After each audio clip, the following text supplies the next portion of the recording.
This is the 90,000-year mystery, the vast expanse of human history that gets skipped over in textbooks, the era when we were fully human but living lives almost unimaginable to us today.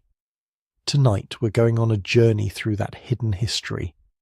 We'll start in Africa around 100,000 years ago, when a small population of modern humans began the journey that would eventually populate the entire planet. We'll experience what daily life was actually like for these ancient people, how they found food, raised children, dealt with danger, created meaning in their world. We'll follow the Great Migration as humans spread out of Africa, crossing into Asia, Europe, eventually reaching Australia and the Americas. We'll explore the birth of art, the first cave paintings and carved figurines that prove our ancestors weren't just surviving. They were thinking about beauty, meaning, the sacred. We'll look at their technology, the steady accumulation of knowledge passed down through generations. Fire, spears, clothing, shelter, boats, each innovation hard-won through trial and error. And we'll grapple with the fundamental question that drives this entire mystery. If humans were capable of building civilizations for 90,000 years, why did it take so long? What changed 10,000 years ago that finally pushed us over the edge from nomadic hunter-gatherers to settled farmers to city builders?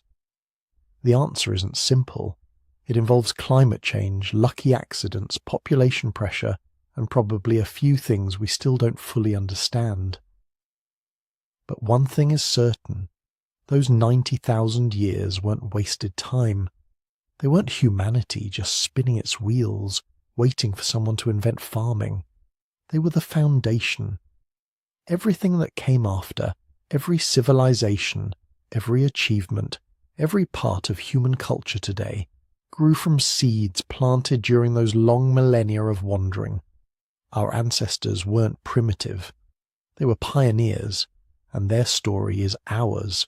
So let's go back, way back, to a time when the human population was small, the world was wild, and every day was an adventure in survival. It's 100,000 years ago, and you're about to discover what your ancestors really did for 90,000 years before building the first cities. Here's what most people don't understand about the emergence of modern humans. We didn't just suddenly appear 100,000 years ago, fully formed, ready to dominate the planet. The truth is far stranger and more complex than that. Your direct ancestors, anatomically modern Homo sapiens, have been walking around Africa for at least 200,000 years before 100,000 BCE. Maybe longer.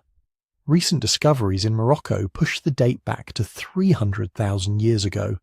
These people looked like us. If you dressed them in modern clothes and put them on a subway, nobody would look twice. Same skull shape, same body proportions, same basic physical equipment, but they weren't us. Not yet. Because for at least 200,000 years, these anatomically modern humans were doing basically nothing. They had the same brains we do, probably the same vocal apparatus, the same hands capable of extraordinary dexterity. But their toolkits barely changed. Their behaviours remained static. They lived in small groups, made simple stone tools, hunted and gathered, and left almost no evidence of the complex symbolic thinking that defines humanity today. Then, around 100,000 BCE, something changed. Something profound and mysterious that anthropologists call the cognitive revolution. And nobody knows exactly what caused it. The archaeological record from this period shows a sudden explosion of behavioural complexity. Not everywhere at once, not in a straight line, but in scattered bursts across different parts of Africa. Sites that had shown simple, unchanging tool assemblages for thousands of years suddenly start producing evidence of something new. Abstract thinking, symbolic behaviour, culture. Take Blombos Cave on the southern coast of South Africa. Around 100,000 years ago, the people living in this cave started doing something no human had ever done before, at least not in any way that left archaeological evidence. They began creating geometric patterns on pieces of ochre, a red mineral pigment. Not random scratches, deliberate repeated patterns, crosshatches, lines, designs that required planning and intent. Why would anyone do this? Ochre doesn't make your spear sharper. It doesn't help you find food or build shelter.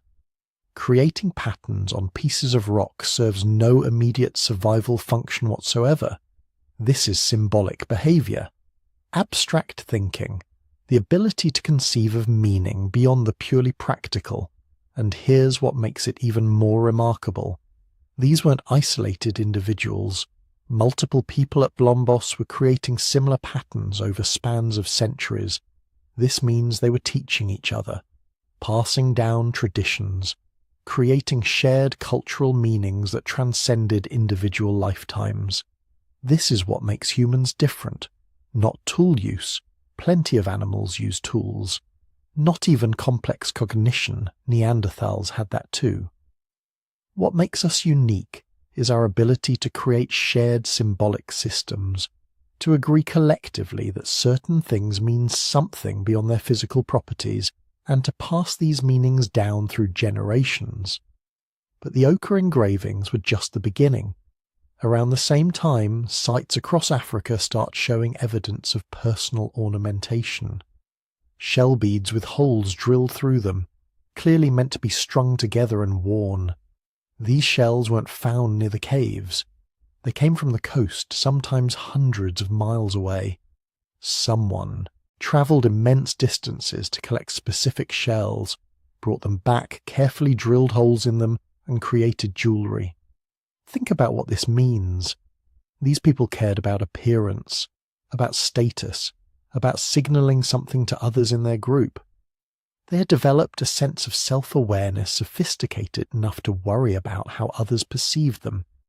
They understood that objects could carry social meaning, that wearing certain things could communicate information about who you were and where you belonged. This is the dawn of culture as we know it, and it's happening in scattered pockets across Africa around 100,000 BCE. Now let's talk about the world these early behaviourally modern humans were living in, because understanding their environment is crucial to understanding why the cognitive revolution happened when it did. 100,000 years ago, Africa was not a hospitable place. The planet was locked in a glacial period. Massive ice sheets covered much of the northern hemisphere, and even though Africa wasn't directly glaciated, the climate effects were devastating. The Sahara, which today is the world's largest hot desert, was even more extreme. Rainfall patterns across the continent were erratic and unpredictable. Lakes that existed for millennia could dry up in a generation. Rivers that sustained entire populations could vanish. Your ancestors weren't living in some tropical paradise. They were struggling to survive in a landscape that could turn deadly without warning. Resources were scarce and patchily distributed. Animal populations fluctuated wildly. Plant foods that had sustained groups for generations could disappear during extended droughts. Under these conditions, intelligence wasn't just advantageous, it was essential. Groups that could innovate, that could remember where water sources were during droughts, that could develop new hunting strategies when prey animals migrated, that could process foods that other groups couldn't. Those groups survived. The others didn't. Natural selection was operating at maximum intensity, and it was selecting for exactly the kinds of cognitive abilities we see emerging in the archaeological record around 100,000 BCE. But here's where things get really interesting. Your ancestors around 100,000 BCE weren't alone. They were sharing the world with at least 3 other human species, and possibly more. Neanderthals were already well established in Europe and Western Asia. Denisovans were spreading across Eastern Asia. and Homo erectus, the remarkably successful species that had been around for nearly 2 million years, was still hanging on in pockets of Southeast Asia. This wasn't like today, where Homo sapiens is the only human species on the planet. This was a world of multiple human species, all competing for resources, all adapted to different environments, all following their own evolutionary trajectories. The Neanderthals, by this point, were already master survivors. They had been living in Ice Age Europe for hundreds of thousands of years. They had larger brains than your ancestors, stronger bodies, sophisticated tool technologies. They hunted massive Ice Age mammals using coordinated group tactics. They controlled fire with precision. They buried their dead. By any reasonable measure, they were at least as successful as your early modern human ancestors, probably more so. The Denisovans remain mysterious because they left so few fossils, but genetic evidence shows they were incredibly diverse and widespread. Some populations had adapted to high altitudes. Others apparently developed seafaring capabilities. They were innovating and spreading just as successfully as any other human species. So why did your ancestors, these early behaviorally modern humans stumbling around Africa, eventually outlive all these other species? What did they have that the others didn't? The answer seems to be in how they organized themselves socially. And this brings us to one of the most important and least understood aspects of life 100,000 years ago: social structure. Your ancestors lived in small nomadic bands, probably 25 to 50 individuals, extended family groups that moved constantly across vast territories following seasonal resources. But unlike other human species, these bands weren't isolated. The archaeological evidence suggests they maintained connections with other groups, sometimes over hundreds of miles. Those shell beads from distant coastlines, they weren't just jewellery, they were evidence of trade networks, of sustained contact between groups separated by enormous distances. Someone was travelling these routes, maintaining relationships, exchanging goods and information. This is where complex language becomes crucial. You can't maintain far-flung social networks without sophisticated communication. You need to negotiate, to make promises, to create agreements that hold across time and space. You need to tell stories about distant groups, to maintain kinship relationships with people you might only see once every few years. The development of fully modern language around 100,000 BCE gave your ancestors an unprecedented ability to cooperate across large distances. They could share detailed information about resource locations, about dangers, about innovative techniques for making tools or processing foods. When one group discovered something useful, that knowledge could spread across an entire region within a generation. Neanderthals almost certainly had language too, probably quite sophisticated, but genetic evidence suggests their populations were more isolated, less interconnected. They lived in smaller, more autonomous groups. This made them incredibly effective in their local environments, but limited their ability to share innovations across their entire species. Your ancestors were building something different, not just groups but networks, not just families but exchange systems that could move information and resources across entire continents. This social technology, this ability to cooperate at scale, would eventually prove more important than any physical advantage. But daily life for these early behaviorally modern humans was still brutally hard. Let's get specific about what existence actually looked like around 100,000 BCE. You're born into a band of maybe 40 people. Most of them are related to you. Your mother's sisters, your father's brothers, your cousins, your grandparents, if you're lucky enough that they're still alive, which isn't common. Life expectancy is probably around 35 years, but that's misleading because infant mortality is catastrophic. If you survive to age 5, you might make it to 50 or 60. But getting to age 5 is a dangerous journey. Your band moves constantly. You never stay in one place for more than a few weeks. maybe a couple months at most. You're following animal migrations, tracking seasonal plant foods, moving between water sources. Everything you own has to be portable. Your entire material culture probably weighs less than 30 pounds. Your toolkit is surprisingly sophisticated. By 100,000 BCE, African humans are making what archaeologists call Middle Stone Age implements. These aren't the crude choppers of earlier humans. These are carefully crafted stone blades, some of them pressure flaked to create razor-sharp edges, spear points designed for specific prey animals, scrapers for processing hides, burins for working bone and wood. Some of these tools required hours to make. You had to find the right type of stone, understand its fracture properties, carefully shape it through multiple stages of reduction. This required teaching and learning, master craftspeople passing skills to apprentices. This required patience and planning, the ability to envision the finished tool before you even started making it. But tools weren't the only technology. Your ancestors around 100,000 BCE were also masters of fire, not just using it, but creating it reliably. They understood which woods burned best, how to maintain embers overnight, how to use smoke to preserve meat and hides. Fire gave them the ability to cook foods that would otherwise be inedible, to extend their diet into root vegetables and tough plant materials that other animals couldn't process. Fire also created social space.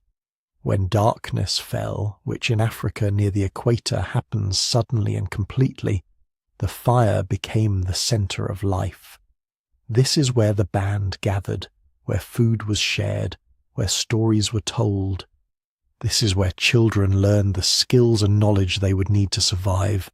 This is where the complex social bonds that held the group together were maintained and reinforced, and it's probably where the earliest forms of spirituality emerged, because by 100,000 BCE, your ancestors were beginning to grapple with questions that had no practical answers. What happens when we die? Why do the animals migrate? What are the stars? Where did we come from? The evidence for early spirituality is subtle and contested. We don't find elaborate burial sites or obvious religious structures from this period. But we find those ochre engravings. We find shell beads. We find evidence of behaviours that serve no immediate practical purpose, but that seem to be imbued with meaning. Some researchers think the ochre patterns might have been linked to trance states, possibly induced through dance or rhythmic chanting. That these early humans were beginning to explore altered states of consciousness, seeking connections to something beyond the immediate physical world. Others point to the careful curation of certain objects. Unusual stones, fossils, crystals collected and kept not for their utility, but for their aesthetic or symbolic properties. These collections suggest an awareness that some things matter beyond their practical function, that beauty and meaning exist independently of survival. This is self-awareness at a profound level. Not just knowing that you exist, but wondering why you exist. Not just experiencing emotions, but reflecting on those experiences. Not just living, but asking what it means to live. And all of this cognitive revolution, this explosion of symbolic behavior, this dawn of culture and spirituality, is happening in scattered pockets across Africa around 100,000 BCE. Not everywhere, not all at once, but spreading, innovating, creating the behavioral toolkit that would eventually allow humanity to colonize the entire planet. Your ancestors during this 10,000-year window weren't yet the dominant species. They were still struggling, still competing with other humans and with the brutal African climate. Many bands went extinct, many innovations were lost, many brilliant ideas died with the individuals who conceived them, but the network held. The social connections, the exchange systems, the ability to share information across distances that kept humanity moving forward even when individual groups failed. And slowly, generation by generation, The cognitive and cultural tools that define modern humans were being assembled. What happened next would test these tools to their absolute limit, because your ancestors were about to face challenges that would either destroy them completely or forge them into something unprecedented in Earth's history. The question was simple. Were they ready? So let's talk about what your ancestors actually did all day. Because here's the thing that might surprise you. For most of the Paleolithic, life wasn't the brutal, desperate struggle we imagine. Yes, there were hard times. Yes, people died young by modern standards. But on average, when resources were decent and the climate wasn't actively trying to kill everyone, your Paleolithic ancestors worked less than you do. A lot less. The best estimates from modern hunter-gatherer societies suggest that Paleolithic humans spent maybe 15 to 20 hours per week on what we'd call subsistence activities. Hunting, gathering, food processing, tool making. That's it. The rest of the time, socializing, playing, telling stories, making art, sleeping, teaching children, maintaining relationships. They had what we might call leisure, except they didn't distinguish between work and leisure the way we do. Life was life, not something divided into productive hours and free time. Picture a typical day. You wake up not to an alarm but to the first light filtering through the entrance of your rock shelter or the walls of your constructed dwelling. The fire in the centre of your living space has burned down to coals during the night, but it's never completely out. Someone, usually whoever woke first, has already added fuel and gotten it blazing again. Fire management is a 24-hour responsibility shared by everyone old enough to handle it safely. The morning air is cool, even in summer. You're somewhere in what will eventually be called southern France, though those names mean nothing to you. What matters is that this territory has a good spring, plenty of game animals, and several productive gathering sites within a day's walk. Your group of about 30 people has been using this location seasonally for generations, maybe centuries. Your grandparents knew this place, and their grandparents before them. The first order of business is breakfast, but that's not what you'd recognize as a meal. Some dried meat from yesterday's hunt gets passed around. Someone's already been out and collected fresh greens, bitter stuff that your modern descendants would probably hate, but that provides nutrients your body craves. There might be some leftover roasted roots from last night. You eat while sitting around the fire, talking in low voices, planning the day. And here's where the division of labour gets interesting. Because contrary to popular mythology, Paleolithic life wasn't strictly divided into men hunt, women gather. The reality was way more flexible and way more sophisticated. Yes, men did most of the large game hunting, especially the dangerous kind that involved tracking megafauna for days or facing down animals that could kill you. But women hunted too, particularly smaller game, rabbits, birds, anything that could be caught near the home base. Recent archaeological findings have completely overturned the old assumptions. We found women buried with hunting weapons.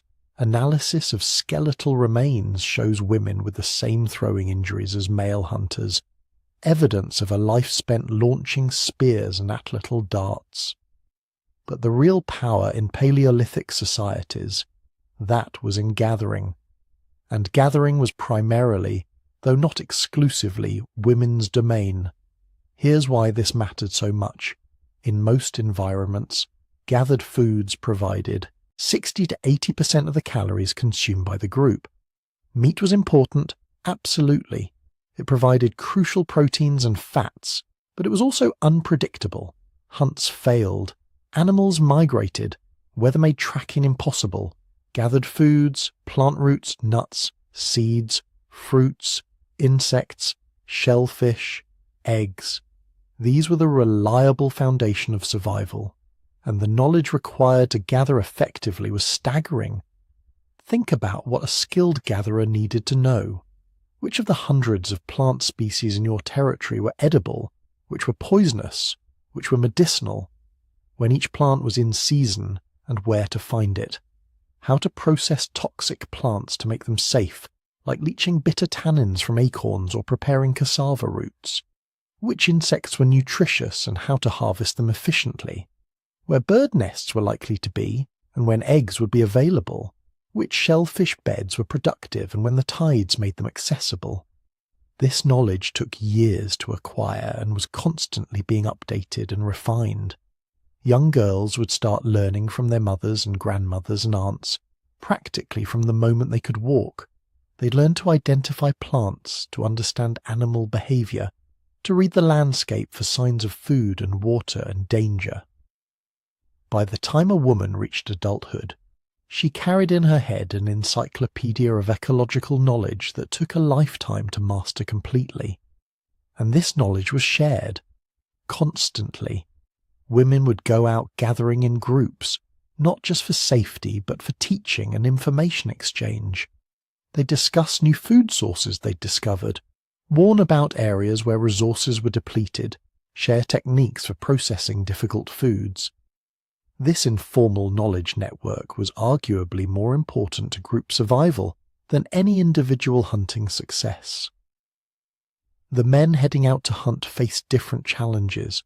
Tracking large game required different skills, reading footprints and droppings to determine how recently an animal had passed, understanding animal behavior well enough to predict movement, having the patience to follow trails for hours or days, and the coordination to work with other hunters to bring down dangerous prey. A successful mammoth hunt could feed the entire group for weeks, but it might require days of tracking and dangerous close-quarters combat with an animal that weighed 6 tons and could easily kill you. But here's what's really interesting. Child-rearing in Paleolithic societies was communal in a way that would shock most modern parents. Your child wasn't just your responsibility. They were everyone's responsibility. The whole group had a stake in making sure the next generation survived and learned, and eventually contributed to group survival. Babies were carried constantly by mothers, of course, but also by older siblings, grandparents, aunts, unrelated adults. Archaeological evidence suggests Paleolithic women had longer intervals between births than modern humans in agricultural societies, probably around 4 years. This meant that each child received intense attention and care during their early years. They were nursed for 2 or 3 years, carried and held constantly, never left to cry alone because isolation meant danger. As children grew older, they had what we might call an extended childhood. Human children take longer to mature than almost any other mammal, and this was true in the Paleolithic too. But this long childhood wasn't wasted time. It was an intensive learning period where children absorbed the massive amounts of cultural knowledge they'd need to survive as adults. Young children learned through play, imitating adult activities. They'd make toy tools and pretend to hunt or gather.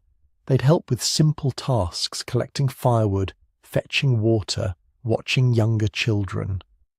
Older children and adolescents would begin participating in real subsistence activities, but always under supervision. Teenage girls would join gathering expeditions.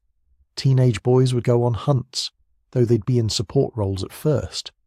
The elders, your grandparents and great-grandparents, if you were lucky enough to have them, were absolutely crucial to this system. They were the libraries of their societies, the keepers of knowledge that had been accumulated over generations. An elder who had lived through 60 or 70 years had experienced climate events that only happened once in a lifetime.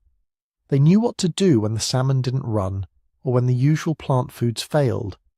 They remembered locations of backup water sources and alternative territories. They taught the young and advised the adults and told stories that encoded survival information in memorable forms. And then there was fire. Fire was everything. It was technology, social center, protection, and transformer of food all rolled into one. By the time we're talking about, humans had been using fire for hundreds of thousands of years, but they'd become absolute masters of it. Fire starting was a skill every adult possessed. The bow drill method, where you create friction by spinning a stick against a wooden base, was probably the most common technique. But your ancestors also knew how to use stone-on-stone striking to create sparks, how to preserve embers in wrapped bundles of slow-burning fungus that could keep fire alive for days while travelling. Fire wasn't just for cooking, though cooking was revolutionary enough on its own. Cooking made foods digestible that would otherwise be toxic or inedible. It killed parasites in meat. It broke down plant cell walls, making nutrients more accessible. It allowed humans to extract more calories from food with less digestive effort, which might have been one of the factors that allowed human brains to grow so large. Big brains are energy hogs. Cooked food provided the fuel. But fire also extended the day. When the sun went down, most animals bedded down for the night or became vulnerable prey for nocturnal predators. Humans kept the fire burning and sat around it, talking, working on tools, telling stories. This time after dark was crucial for social bonding and information sharing. Around the fire, elders would teach, adults would plan, and children would learn the stories that gave meaning to their world. Fire provided protection too. Most large predators were wary of it. A group camping in the open with a good fire was relatively safe from lions, cave bears, or hyenas. This allowed humans to use territories that would otherwise be too dangerous, expanding their range and flexibility. And fire allowed humans to shape their environment. Controlled burns could drive game animals toward hunters or promote the growth of useful plants. Fire could be used to harden wooden spear points. Smoke from fires could preserve meat or cure hides. In colder climates, fire was literally the difference between life and death during winter. As for shelter, the popular image of cave-dwelling primitives is only partially accurate. Yes, caves were used when available. They provided ready-made protection from weather and predators, but caves weren't common everywhere, and even where they existed, they weren't always safe. Cave bears might already be living there. Flooding could be a risk. Smoke accumulation from fires could be a problem, so humans built shelters. The archaeological record shows constructed dwellings going back at least 400,000 years, and they were remarkably sophisticated. In warmer climates, you'd see simple windbreaks and shade structures made from branches and leaves. In colder areas, more substantial buildings using wood frames covered with hides. Some groups built semi-subterranean pit houses, digging into the earth for insulation and building frameworks over the top. In Siberia, where wood was scarce but mammoths were common, people built structures using mammoth bones and tusks as the framework, covering them with hides weighted down with more bones. These weren't temporary camps thrown together in an hour. Major dwelling sites show evidence of long-term occupation, sometimes seasonal use over many generations. Some structures are designated sleeping areas, work areas, and storage areas. They had carefully constructed hearths with stones arranged to reflect heat. Some even had what archaeologists think might have been primitive smoke management systems, ways to direct smoke out while keeping heat in. And then there's clothing, another technology that's older than you might think. By 70,000 years ago, humans were definitely wearing tailored clothing. We know this from the archaeological appearance of specialized hide-working tools, and from genetic analysis of body lice, which split into head lice and clothing lice right around this period. But clothing was probably being used much earlier, especially by populations moving into colder climates. Early clothing was made from animal hides, carefully scraped and treated to make them soft and durable. This was skilled work, requiring knowledge of which animals provided the best skins, how to remove the hide without damaging it, and how to process it so it wouldn't rot or become stiff. The process involved scraping away fat and tissue, treating the hide with animal brains or other substances to preserve it, and then working it until it was soft and flexible. But clothing was more than just protection from cold. It was one of humanity's first forms of artistic expression and social signalling.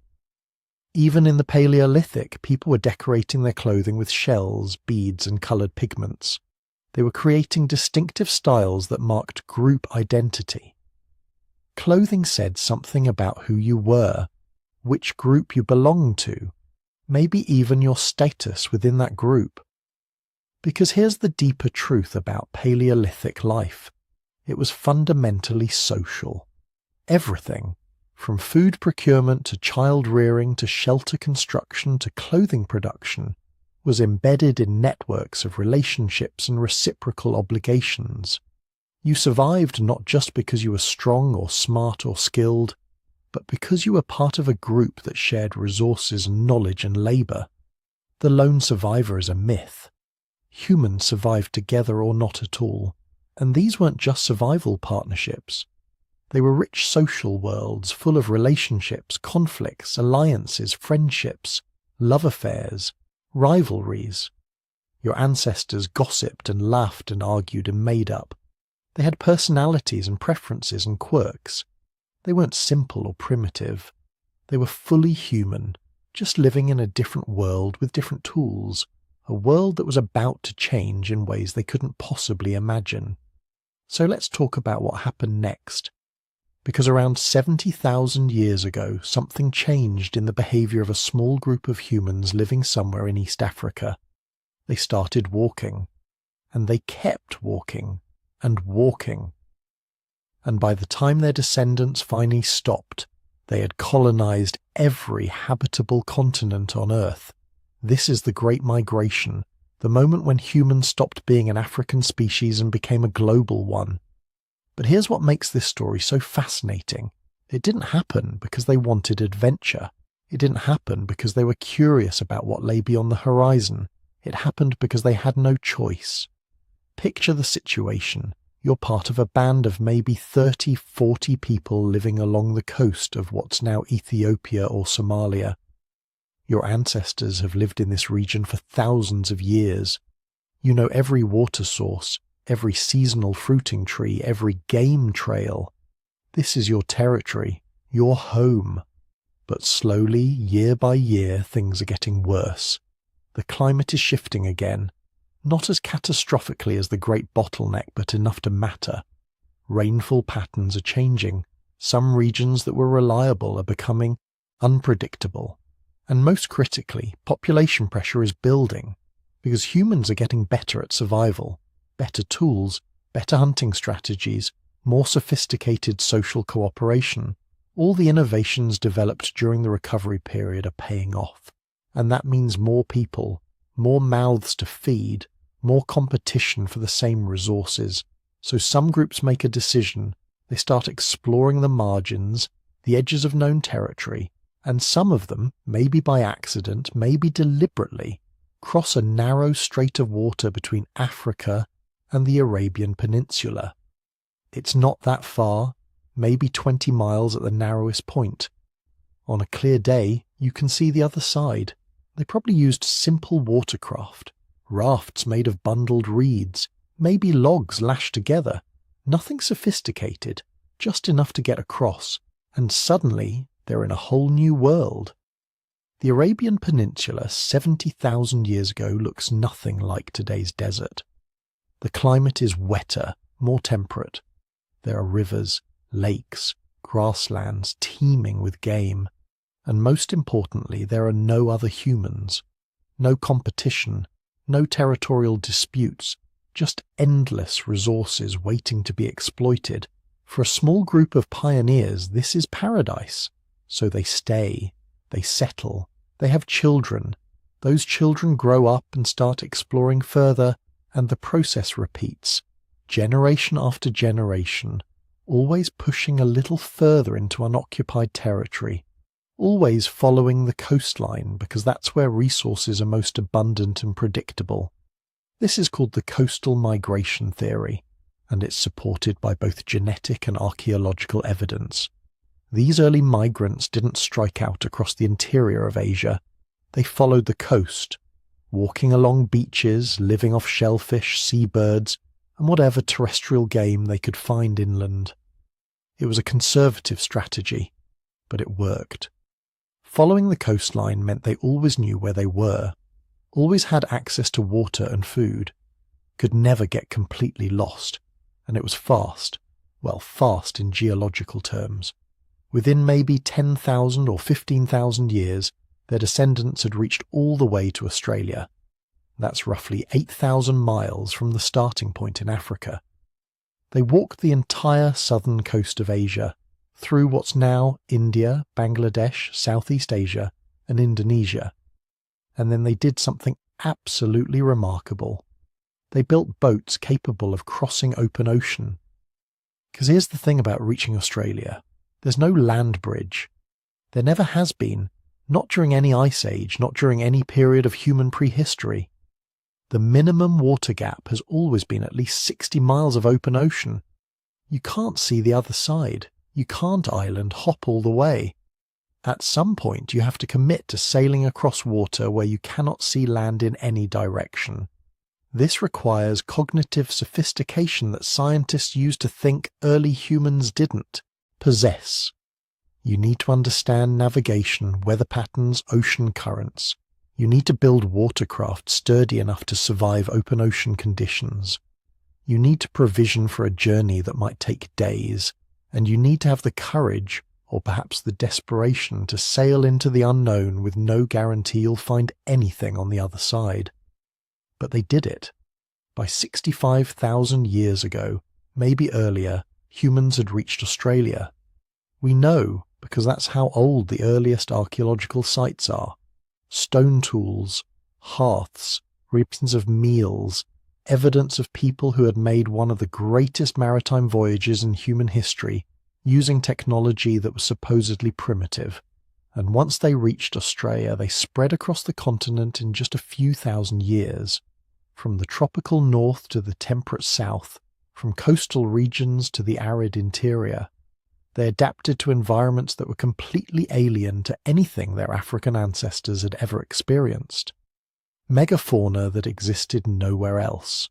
Plants that were poisonous or required special processing.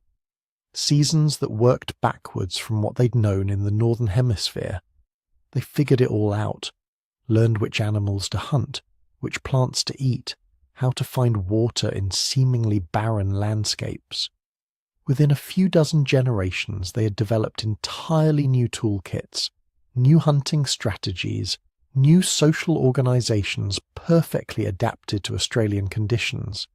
This is the signature of human adaptability. Drop us in any environment and given enough time, we'll not just survive, we'll thrive. But while some groups were pushing into Australia, others were taking different paths. Some migrants had stayed behind in the Middle East. Instead of continuing east along the coast, they turned north, moving into the Levant, modern-day Israel, Lebanon, Syria. And there, around 60,000 years ago, they encountered something unexpected. Other humans who looked different, talked different, had different tools and different customs, the Neanderthals. Now remember, Neanderthals weren't primitive cavemen. They were a sophisticated human species that had been living in Europe and Western Asia for hundreds of thousands of years. They had complex tools, sophisticated hunting strategies, symbolic culture. They were perfectly adapted to their environments. And suddenly, here come these African migrants pushing into their territory. What happened next changed human history. Because instead of all-out conflict, instead of one group exterminating the other, something more complicated occurred. They interbred. We know this because every modern human of non-African descent carries Neanderthal DNA. Not a lot, usually about 2%, but it's there. Evidence of encounters, relationships, children born of mixed parentage. The genetic evidence suggests these encounters happened multiple times, in multiple locations, over thousands of years. This wasn't a one-time event. This was sustained contact between two human species, and it wasn't just genetic material being exchanged. Modern humans entering Europe show evidence of adopting some Neanderthal technologies. Certain tool types, hunting strategies, even possibly some aspects of symbolic culture. Similarly, late Neanderthal sites sometimes show technologies that look suspiciously like modern human innovations. This is cultural exchange, learning from each other, adapting ideas from another human species and incorporating them into your own survival toolkit. But it wasn't all cooperation. There was competition too. Both species were apex predators. Both needed the same large game animals, the same cave shelters, the same territories. As modern humans pushed further into Europe, Neanderthal populations began to decline. Not suddenly, not all at once, but steadily over thousands of years. By 40,000 years ago, Neanderthals were restricted to isolated refuges in southern Europe. By 30,000 years ago, they were gone entirely. Did modern humans hunt them to extinction, outcompete them for resources, bring diseases they couldn't resist? We don't know. Probably all of the above. What we do know is that modern humans succeeded where Neanderthals ultimately failed. We survived. They didn't.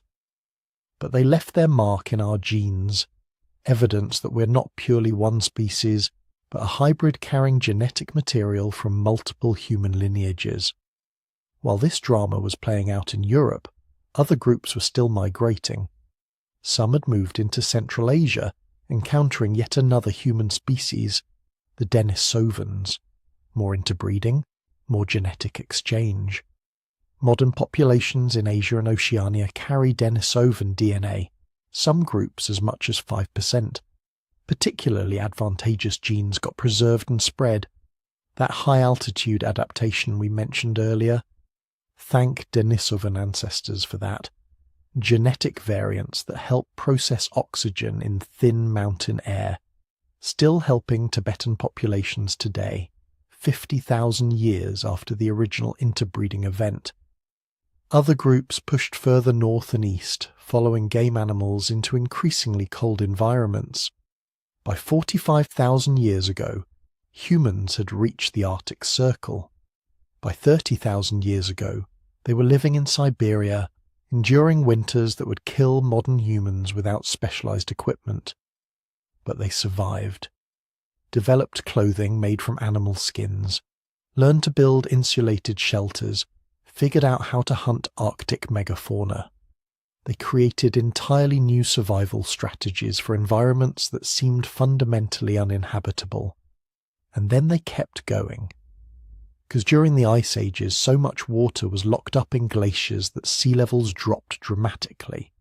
This exposed a land bridge between Siberia and Alaska, a 1,000-mile wide expanse of tundra that geologists call Beringia, and sometime between 20,000 and 15,000 years ago, groups of humans crossed it and entered the Americas. We used to think this happened earlier, but the genetic and archaeological evidence keeps pushing the date later. What we know now is that the initial colonization of the Americas probably happened relatively quickly. Within maybe 1,000 or 2,000 years, human groups had spread from Alaska all the way to the southern tip of South America. That's over 10,000 miles in less than 100 generations.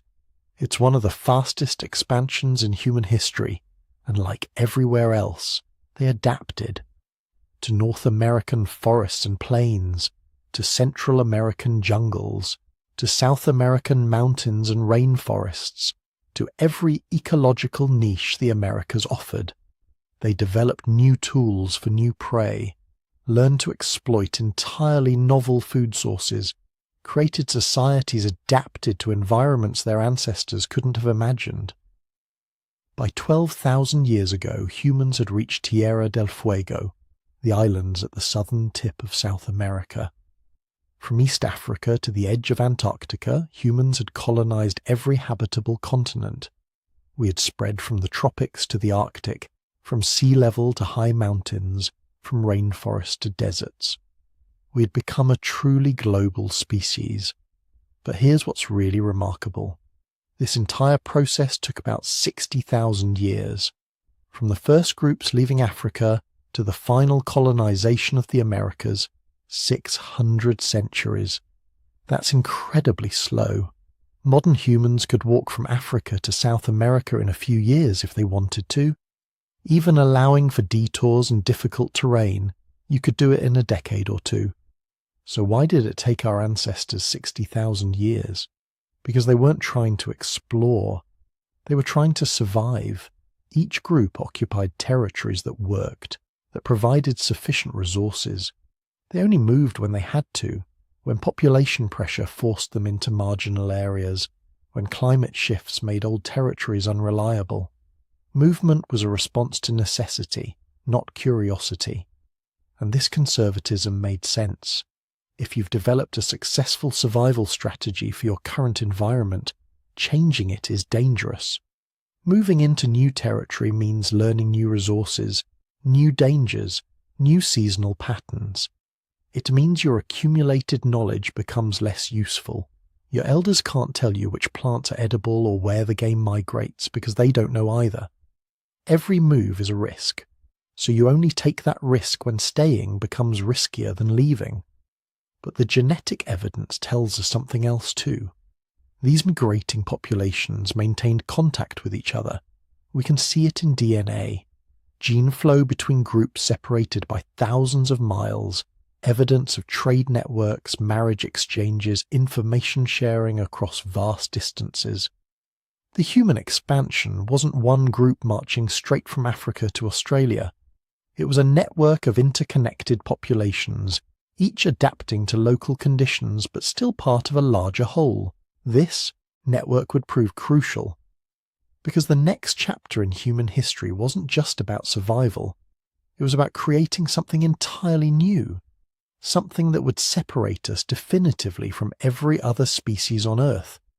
Culture, symbolic thought, art, the capacity to imagine things that don't exist and then bring them into being. And that's where our story goes next. Now we need to talk about something that will fundamentally change your understanding of what it means to be human. Because around 40,000 years ago, something extraordinary happened. Your ancestors, those hardened survivors who had already endured ice ages and droughts and near extinction, they suddenly started doing something that had never been done before in the history of life on Earth.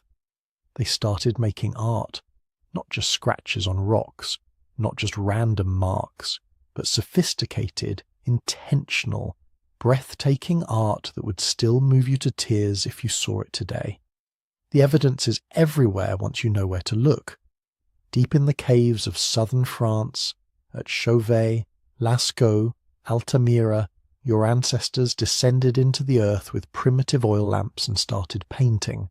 Horses galloping across stone walls, bison charging in herds, lions hunting, bears standing upright. The images are so vivid, so full of movement and life, that modern artists study them to understand composition and form. But here's what really stops you in your tracks. These weren't amateur scribbles by people who had nothing better to do. These were masterworks created by individuals who understood perspective, shading, and the use of the natural contours of the cave walls to create three-dimensional effects. Some images used the curve of the rock to make animals appear to move as the lamplight flickered across them. These people were artists in the truest sense, skilled, trained, probably specialists who spent years perfecting their craft. And they were painting in the darkest, most remote chambers of these cave systems, places you had to crawl through narrow passages to reach, places that took hours to access, places that were, for all practical purposes, cut off from the world of daylight and daily survival. Why? That's the question that haunts archaeologists. Why would people living on the edge of survival, people who had to hunt or forage every single day just to eat, why would they spend precious time and resources creating art that almost nobody would ever see? The answer tells us something profound about what had changed in the human mind. Your ancestors had developed the capacity for symbolic thinking, the ability to see meaning beyond the immediate physical world. That horse on the wall wasn't just a horse, it was an idea, a story, possibly a prayer or a wish for successful hunting. It was proof that humans had learned to live in two worlds simultaneously, the physical world of survival and the mental world of meaning. But the cave paintings were just the beginning. Evidence from sites across Africa, Europe, and Asia shows that humans around this time became obsessed with decoration, personal adornment, making themselves beautiful, not for survival, but for something else entirely. Social status, tribal identity, simple aesthetic pleasure. Ochre, a red mineral pigment, shows up at archaeological sites from this period in massive quantities, tons of it, ground into powder, mixed with fat or water to create paint. But they weren't just painting cave walls. They were painting themselves, their bodies, their faces, their clothing, creating the world's first cosmetics, the first makeup, the first fashion. Some burial sites from this period show individuals covered in ochre so extensively that the soil around them is stained red even 30,000 years later. This wasn't random. This was intentional, ritualized, meaningful. These people were making statements about identity, about who they were and what group they belonged to. Beads appear too. Thousands upon thousands of beads carved from shells, bones, stones, ivory, each one requiring hours of patient work to drill and shape, strung together into necklaces, bracelets, decorative clothing. Some individuals were buried with elaborate beadwork that must have represented years of collected wealth and status. And then there's the music. Because yes, your ancestors were making music. Bone flutes have been found at sites across Europe, carved from bird bones and mammoth ivory, dating back 40,000 years. These aren't crude noisemakers. They're sophisticated instruments, with carefully placed finger holes designed to produce specific notes. They show that humans had developed an understanding of pitch, scale, and melody. Play a reproduction of one of these ancient flutes and you hear something haunting. Simple melodies, yes, but recognizably musical. The same basic scales that would eventually evolve into all human music traditions. Your ancestors were sitting around fires on cold prehistoric nights, playing flutes, probably singing, maybe dancing, creating beauty for its own sake. But the most profound cultural development of this period was something quieter, more intimate, and ultimately more revealing of human emotional complexity. Burial practices. Humans had been burying their dead for a long time.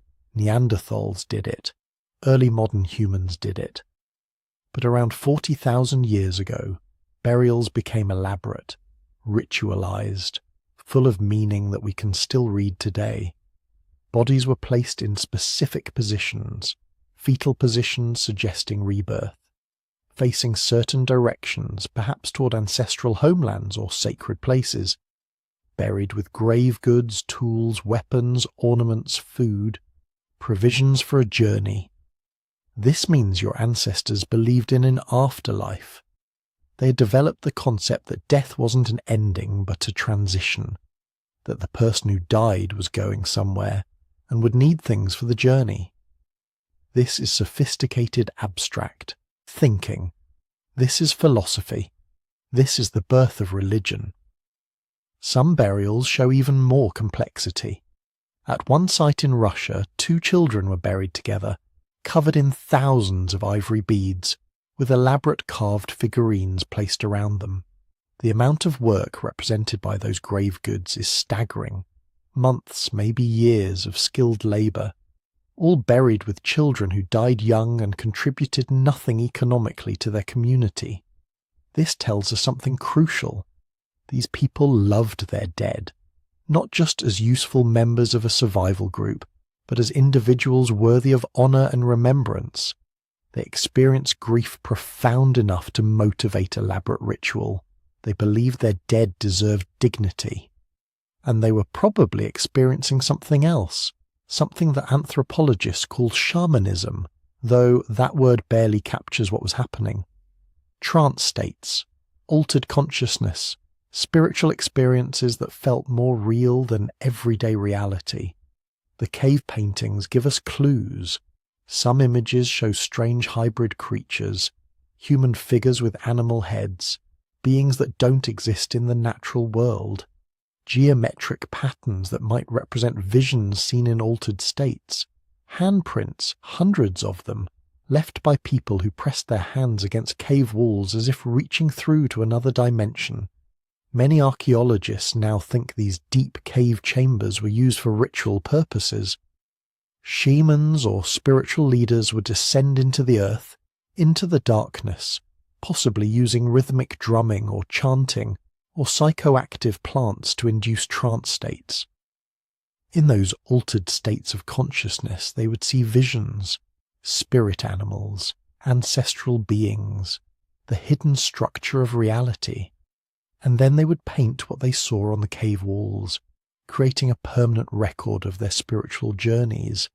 This wasn't primitive superstition. This was systematic exploration of human consciousness. Your ancestors had discovered that the mind could be altered, that there were other ways of perceiving reality beyond ordinary waking awareness. And they were using these techniques to access knowledge, to heal, to communicate with something they perceived as sacred. But perhaps the most important cultural practice that developed during this period was something that left no physical trace: storytelling. The oral traditions that preserved knowledge across generations, that turned individual experiences into collective wisdom, that created shared identity among people who might never meet. Every society we know of has origin stories, myths about where they came from, how the world was created, why things are the way they are. These stories probably emerged during this period, passed down parent to child to grandchild for hundreds of generations. Some Australian Aboriginal oral traditions can be verified against geological events that happened 10,000 years ago. The stories preserved accurate information for 400 generations. Your ancestors were doing this, creating narratives that explained their world, teaching survival skills through memorable tales, maintaining knowledge of distant places and past events through story, building shared identity around common narratives. Language had evolved beyond simple communication into something transformative, a technology for storing and transmitting culture. And then there are the Venus figurines, small carved figures of women found across Europe and Asia, dating from roughly 30,000 to 20,000 years ago. They show female bodies with exaggerated features, large breasts, wide hips, prominent stomachs, faces usually featureless or highly stylized. Nobody knows for certain what they meant. Were they fertility symbols, representations of goddesses, portraits of real women, teaching tools for midwifery? The fact that similar figures appear across thousands of miles suggests they had some widespread cultural significance. Some researchers think they represent an early form of religion, centered on female fertility and the cycles of life. Others argue they were simply realistic depictions of what healthy women looked like in societies where food was scarce and weight gain was rare. Still others suggest they were self-portraits, carved by women looking down at their own bodies. What we do know is that your ancestors were thinking symbolically about human reproduction, about femininity, about the creative power of life. They were developing complex ideas about gender, fertility, and the sacred nature of birth. All of these developments, the art, the music, the ritual, the storytelling, the symbolic representations, they weren't separate phenomena. They were all expressions of the same fundamental shift in human consciousness. Your ancestors had learned to think abstractly, to see meaning beyond the immediate and physical, to create culture that could accumulate across generations. And this changed everything. Because once you can think symbolically, once you can create shared meanings through art and ritual and story, You can coordinate human behavior on an entirely new scale. You can maintain cooperation between strangers who share symbols even if they've never met. You can preserve knowledge indefinitely through oral tradition. You can motivate people to achieve long-term goals through shared beliefs and values. This was the birth of true human culture. Not just survival strategies passed down genetically or through simple imitation, but elaborate systems of meaning that existed primarily in the mind. Systems that could evolve faster than genes, that could adapt to new circumstances within a single generation. Your ancestors weren't just surviving anymore. They were creating worlds of meaning, building societies held together by shared stories and symbols, exploring consciousness and spirituality and art, becoming, for the first time, fully human in the sense we understand today. And they were about to put all these new cultural capacities to use. Because the next great challenge was coming, and this time it wouldn't be about surviving environmental catastrophe. It would be about something far more complex. Learning to live together in larger and larger groups without tearing themselves apart. Building the social structures that would eventually become civilization. Here's something that will blow your mind. Your ancestors spent 90,000 years before civilization, and for most of that time they were using essentially the same basic stone tools. Hand axes, scrapers, simple spear points, generation after generation, millennium after millennium making the same tools their great-great-great-grandparents made. To our modern minds, constantly bombarded by updates and upgrades, this seems incomprehensible. Why didn't they innovate faster? Why did progress take so incredibly long? But here's the thing. When you're living on the edge of survival, innovation is dangerous. You have a set of tools and techniques that work, that keep your family alive through harsh winters and dry seasons. Every member of your group knows how to make them, use them, maintain them. Now imagine you're some creative genius who invents something new, something that might work better, but nobody's ever tried before. You're betting your life, and the lives of everyone who depends on you, on an untested idea. In a world where one bad hunting season means starvation, that's not creativity, that's recklessness. So innovation happened slowly, carefully, only when the benefits were so obvious, so immediately valuable, that the risk was worth taking. And when those innovations finally came, they weren't just improvements, they were revolutions. Take projectile weapons. For hundreds of thousands of years, humans hunted with thrusting spears. You had to get close to your prey, close enough to stab it, close enough to smell its fear, close enough for it to gore you with tusks or antlers or horns if something went wrong. The kill rate was decent if you were skilled and lucky. The injury rate was terrifying. Broken bones, torn muscles, infections that killed days later. Hunting was the most dangerous thing humans did, and they did it constantly because they had to eat. Then, sometime around 75,000 years ago, someone figured out the atlatl. It's basically a spear thrower, a stick with a hook at one end that acts as a lever extension for your arm. Simple physics, but revolutionary in application. Suddenly you could throw a spear with 3 times the force and twice the range. You could kill from 30 feet away instead of 3. The danger didn't disappear, but it dropped dramatically. And something else happened too. The increased range meant you could target smaller, faster animals that had been nearly impossible to hunt before. Your resource base expanded, your nutrition improved, your survival odds went up. But here's the wild part. The atlatl didn't spread instantly across the human world. Archaeological evidence shows it taking thousands of years to move from one region to another. Why? Because adoption required more than just seeing the tool. You had to learn a completely new throwing technique. You had to develop different hunting strategies. You had to convince your whole group to invest time in learning something new, when the old methods were still working.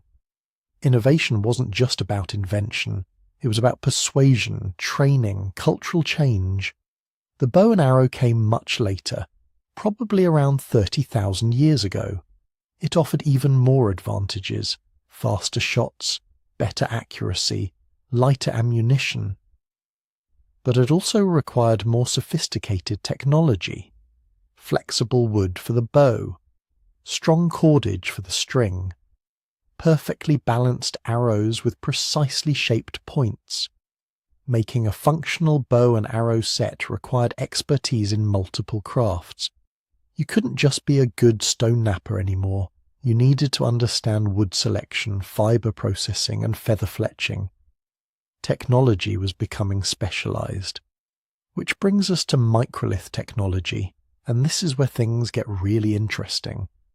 Around 70,000 years ago, humans started making tiny, precise stone blades. Not finished tools, but components.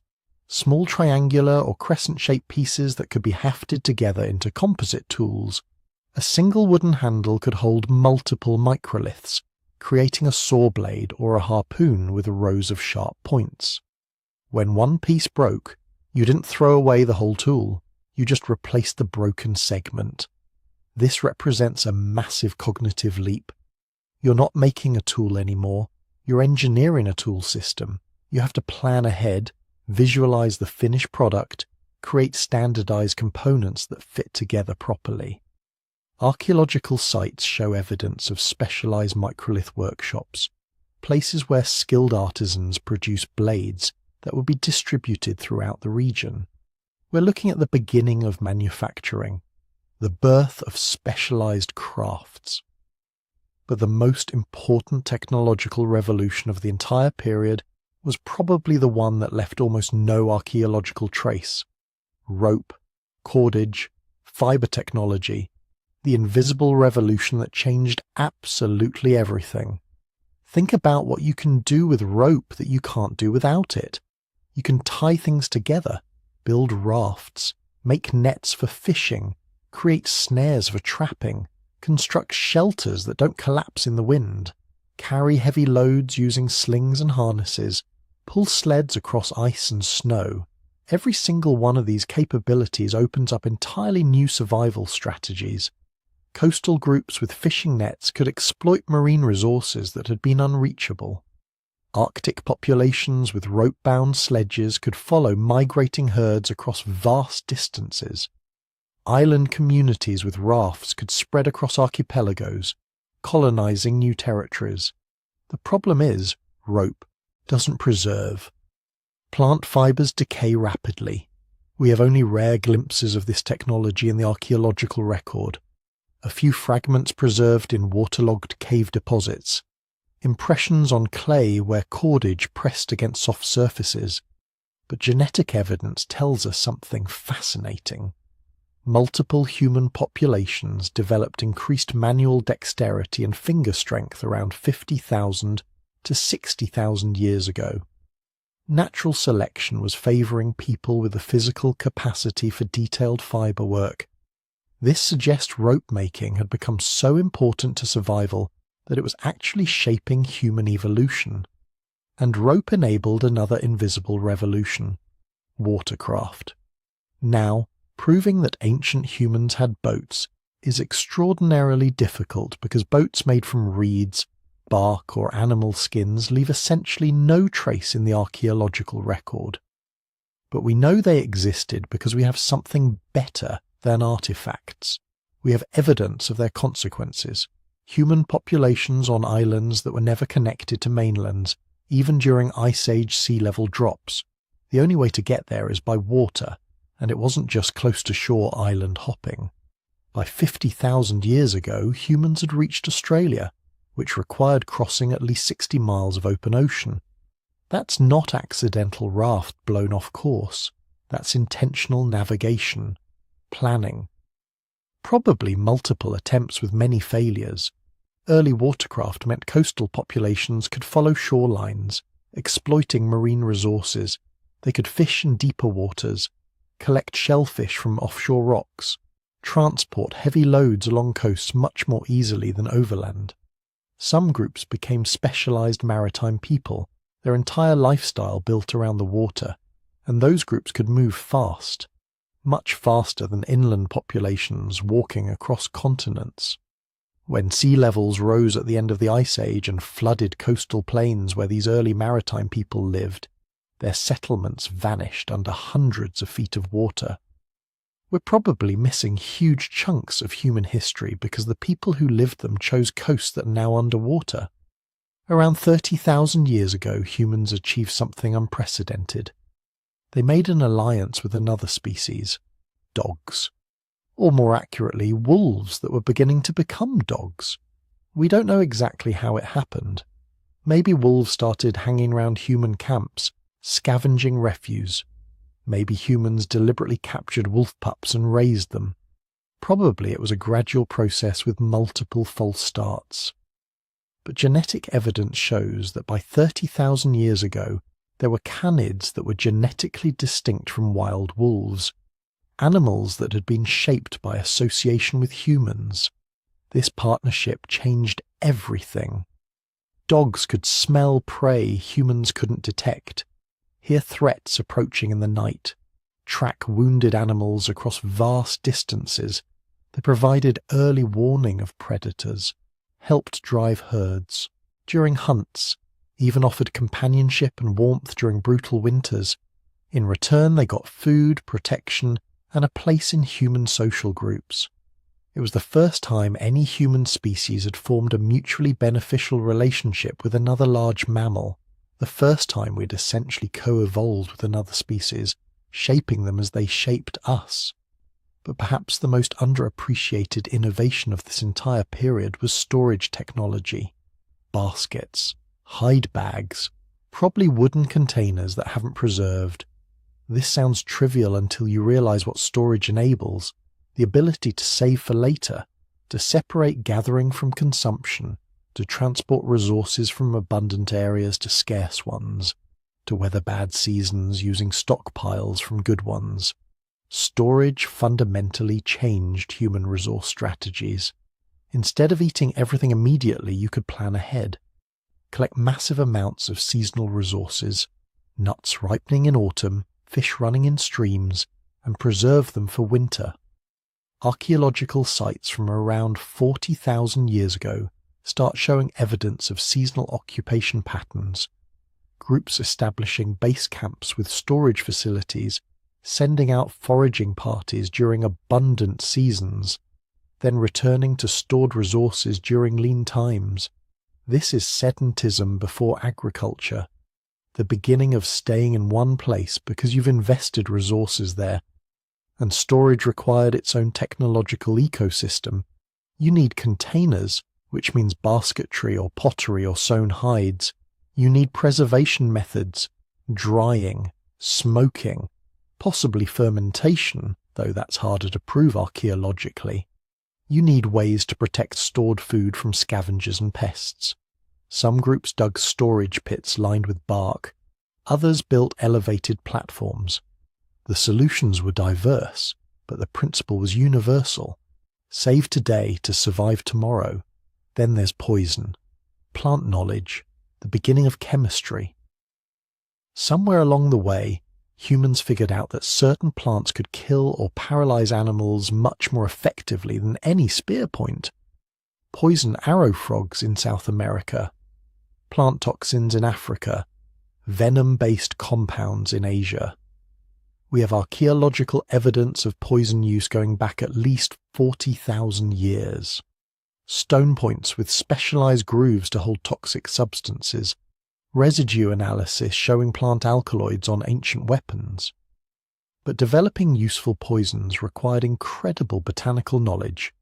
You had to identify the right plants, figure out which parts were toxic, determine proper preparation methods.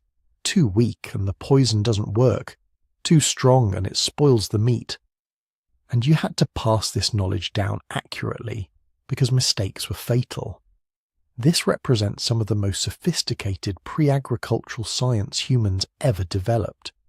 Detailed understanding of plant biochemistry, learned through centuries of observation and doubtless many tragic errors. So why did all of this take so long? Why did 90,000 years pass between the emergence of modern humans and the development of agriculture and civilization? Because every successful survival strategy is inherently conservative. When something works, you don't mess with it. You teach it carefully to your children. You maintain the traditions that keep everyone alive.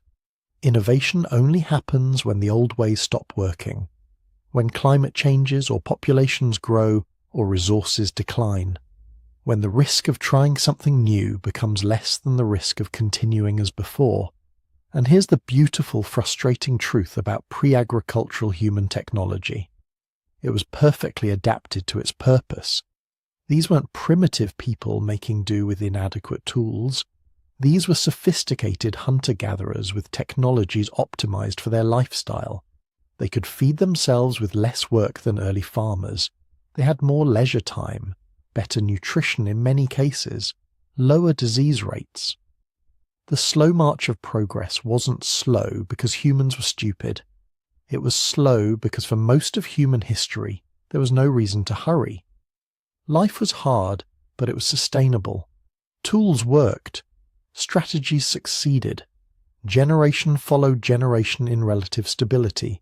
Innovation happened at exactly the pace it needed to. No faster, no slower. Just enough to adapt when conditions changed. Just enough to survive. But that careful, conservative, successful way of life was about to encounter its greatest challenge. Because all these innovations, these slow accumulations of technology and knowledge, were creating something their inventors never intended. The preconditions for civilization. Here's something that's going to blow your mind.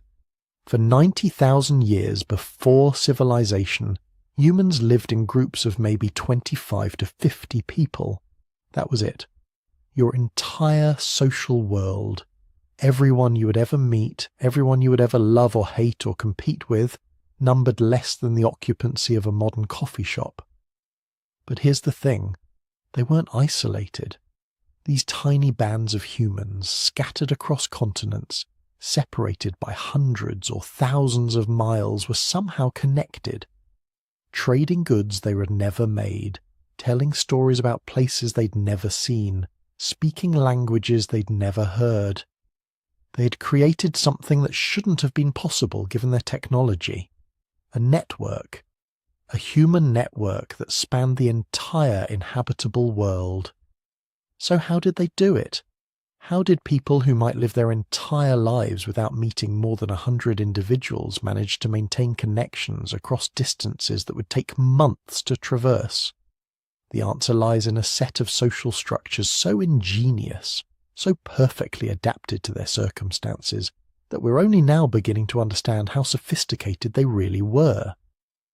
Let's start with the basic unit, the band. 25 to 50 people, usually related by blood or marriage. Parents, children, grandparents, aunts, uncles, cousins. This was the core group that moved together, hunted together, raised children together, and crucially, survived together. Band societies operated on a scale that seems almost unimaginable to us today. Everyone knew everyone, not just their names, but their personalities, their strengths, their weaknesses, their quirks. You knew who was the best tracker, who could predict weather patterns by reading clouds, who could mediate disputes, who told the best stories around the fire. This intimacy created something modern society has largely lost: complete accountability. You couldn't be a free rider in a band of 30 people. You couldn't fake competence or hide laziness. If you didn't contribute, everyone knew. If you hoarded resources while others starved, everyone saw. If you caused problems, there was nowhere to hide. But here's where it gets interesting. Despite living in these tiny, intimate groups, our ancestors weren't provincial. They understood something fundamental about survival. Isolation equals extinction. Enter the gift exchange network. This was the circulatory system of pre-civilized humanity. the mechanism by which goods, genes, and ideas flowed between communities that might be separated by hundreds of miles. Here's how it worked. Your band makes camp near a river rich with fish. Another band, 2 weeks' travel away, controls a quarry with excellent stone for tool making. You need their stone. They need your fish. But there's no market, no currency, no merchants. So how do you trade? Through gifts.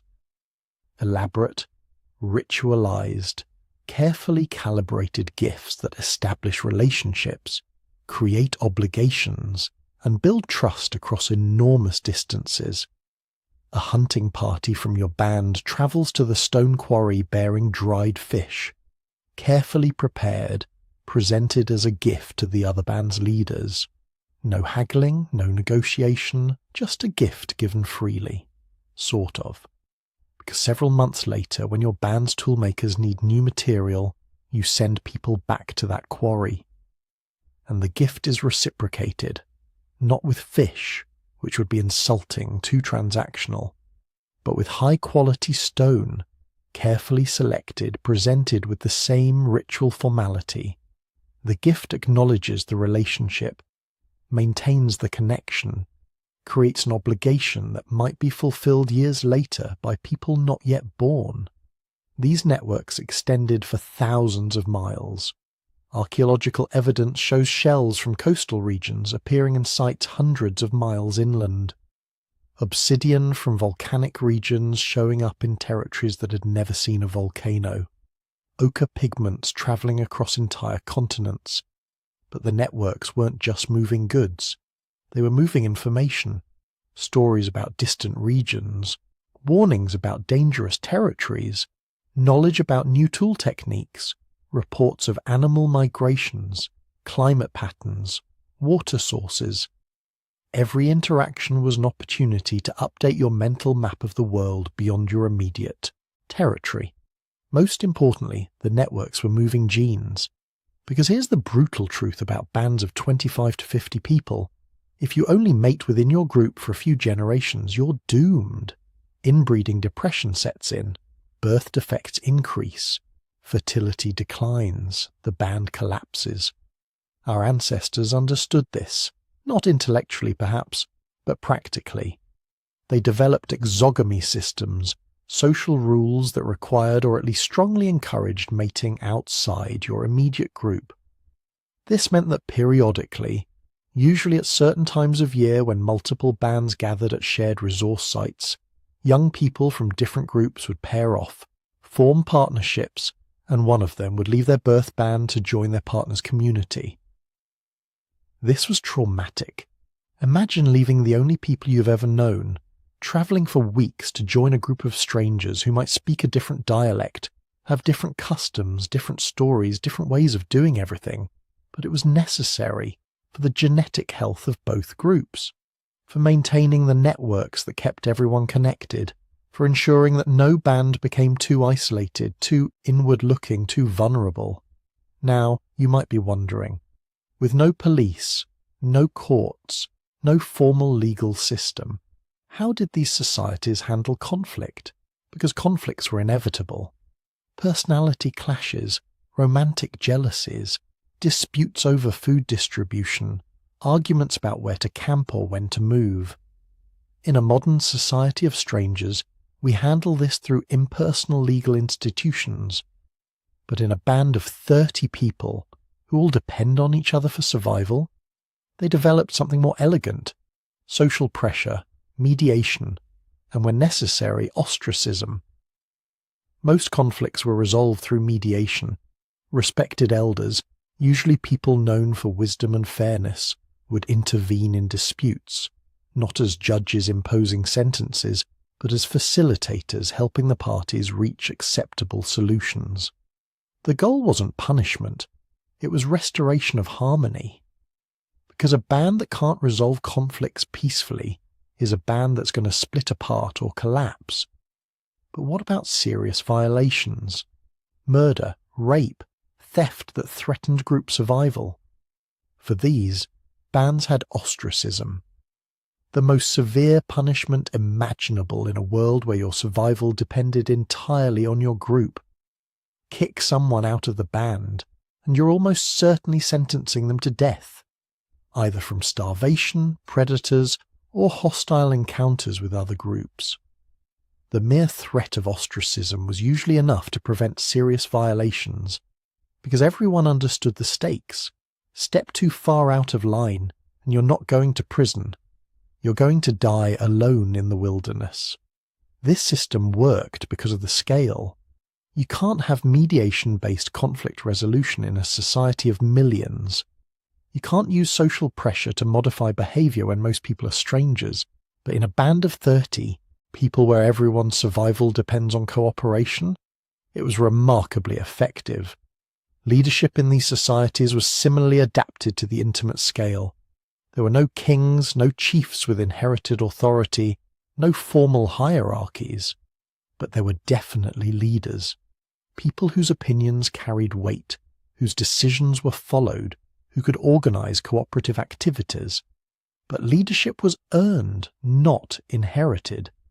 You became influential by demonstrating competence, by being a skilled hunter, an expert tracker, a wise counselor, a gifted storyteller, by sharing generously, mediating disputes fairly, making good decisions when the group faced challenges. Leadership was provisional, contextual, and constantly renegotiated. The best hunter might lead a hunting expedition, but when the band needed to decide where to relocate for the season, they might defer to the elder who had memorized decades of seasonal patterns. When social conflicts arose, a different individual known for diplomatic skills might take the lead. Authority shifted depending on the situation. This egalitarianism wasn't ideological, it was practical. In a group of 30 people where everyone knows everyone's capabilities, you can't maintain authority through force or inherited status. You maintain it through demonstrated competence and continued contribution.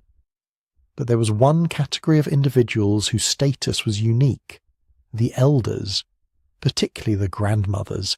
In most mammals, females die shortly after their reproductive years end. It's metabolically expensive to keep living once you can't reproduce. Evolution doesn't favour it.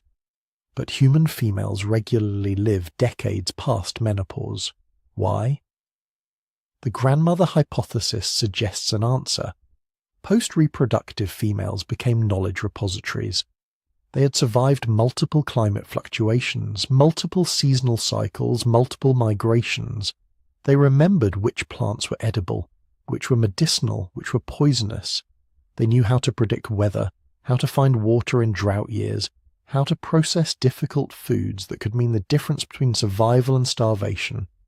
Most importantly, grandmothers freed up younger women to have more children by helping with childcare. A woman with a living mother or mother-in-law could have children more frequently and raise them more successfully.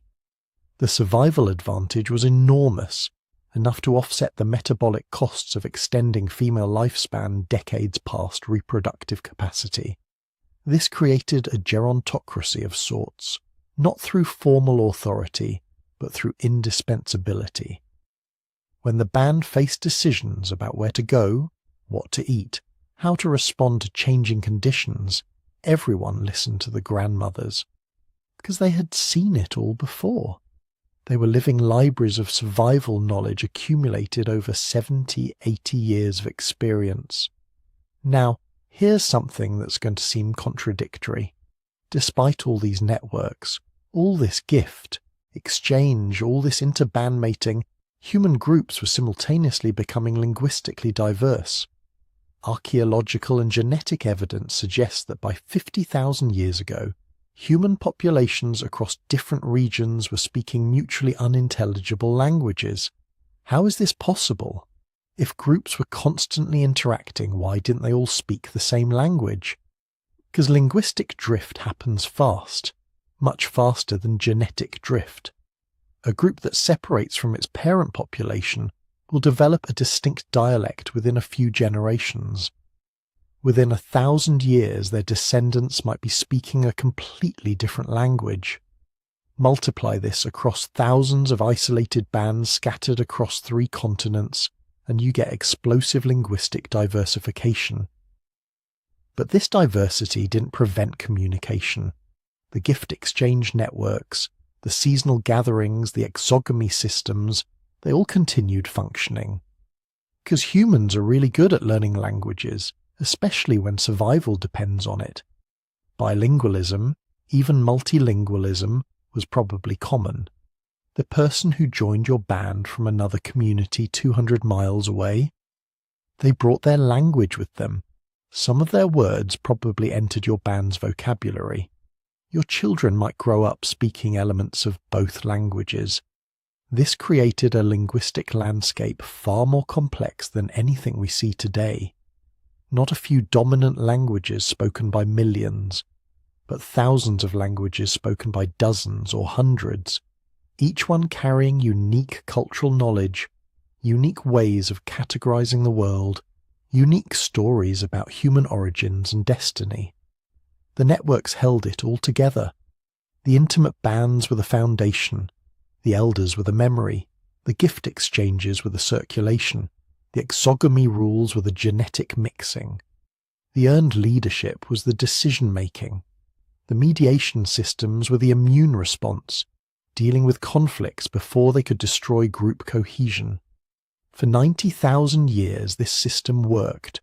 It kept humans alive through ice ages and interglacial periods, through droughts and volcanic winters, through megafaunal extinctions and rising sea levels. It allowed populations to remain genetically healthy, despite being scattered across enormous distances. It enabled the accumulation and transmission of knowledge that would eventually transform into agriculture, cities, and civilizations. But it was fragile, built on trust, maintained by constant effort, vulnerable to any shock that disrupted the networks or destroyed the bands. When the climate began changing again, when resources became unpredictable, when populations grew large enough that strangers started encountering each other in territories no one controlled, the old systems began breaking down. What came next would change everything. But it was only possible because of the social scaffolding our ancestors had spent 90,000 years constructing, the networks that connected them, the languages that let them communicate, the kinship systems that kept them genetically healthy, the leadership structures that let them make collective decisions, the elder repositories of knowledge that let them survive disasters.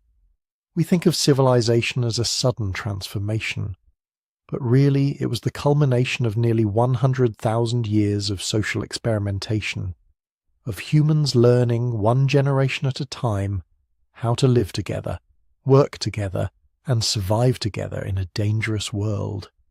And then the ice came back. Picture this. You're living in a small band of maybe 30 people, somewhere in East Africa, 74,000 years ago. Your ancestors have been in this territory for thousands of years. You know every water source, every fruit tree, every place where game animals gather. Life isn't easy, but you've got it figured out. You've developed routines, strategies, knowledge passed down through generations. Then one morning you wake up to darkness. Not the darkness of night, but something else entirely. The sun should have risen hours ago, but the sky remains dim, filled with a strange red glow. Ash begins falling like snow, covering everything. Within days it's several inches deep, within weeks it's up to your knees. The temperature drops, plants start dying, animals disappear. What you don't know, what you can't possibly know, is that 5,000 miles away, in what will one day be called Indonesia, a mountain has exploded with the force of several million nuclear bombs. Mount Toba has erupted, and it's ejected so much material into the atmosphere that it's blocking out the sun across half the planet. The Toba supervolcano eruption was the most powerful volcanic event to occur during the entire existence of modern humans. We're talking about an explosion, that ejected approximately 670 cubic miles of rock and ash into the stratosphere. To put that in perspective, when Mount St. Helens erupted in 1980, it was considered catastrophic. Toba was 5,000 times larger. The immediate effects were devastating. Massive tsunami waves would have swept across coastlines. Ashfall blanketed everything within 2,000 miles under several feet of volcanic debris. But the real killer came next. All that ash in the atmosphere blocked sunlight for years, maybe decades. Global temperatures plummeted by 5 to 15 degrees Celsius. This wasn't just a cold snap. This was a volcanic winter that lasted for generations. Some scientists think this event nearly ended humanity. The genetic evidence is compelling. When you look at human DNA diversity, there's this strange pattern. We all show signs of having descended from an incredibly small population that existed right around the time of the Toba eruption. We're talking maybe 3,000 to 10,000 individuals total. That's it. For comparison, there are more endangered mountain gorillas alive today than there were humans on the entire planet after Toba. But here's the thing, we survived. Somehow, against odds that would make a statistician weep, our ancestors made it through. Not just barely, not just clinging to life by their fingernails, but survived in a way that let them eventually thrive and repopulate the planet. How? That's the question that keeps archaeologists up at night. Because the Toba eruption wasn't a one-time disaster. It was the trigger for a 1,000-year volcanic winter followed by centuries of climate instability. Your ancestors didn't just need to survive one crisis. They needed to survive generations of ongoing catastrophe, while maintaining enough genetic diversity to avoid inbreeding, enough cultural knowledge to keep technological innovations alive, and enough social cohesion to prevent groups from splintering into isolation. The answer lies in something remarkable about human adaptability. Your Toba surviving ancestors weren't passive victims of climate disaster. They were active problem solvers, constantly innovating, constantly adapting. The archaeological record from this period shows something unprecedented, a sudden acceleration in technological sophistication. Before Toba, human toolkits were relatively simple and changed slowly over millennia. After Toba, everything speeds up. You see rapid diversification of tool types, evidence of long-distance trade in high-quality stone, the first clear signs of symbolic behavior like personal ornaments. This wasn't random. This was necessity driving innovation at a pace evolution had never seen before. But Toba was just one crisis in a long series of climate catastrophes that shaped human evolution. For the entire time modern humans have existed, we've been living through what's called the Quaternary Ice Age. Now that name is a bit misleading because it makes it sound like one long frozen period. Actually, it's a cycle.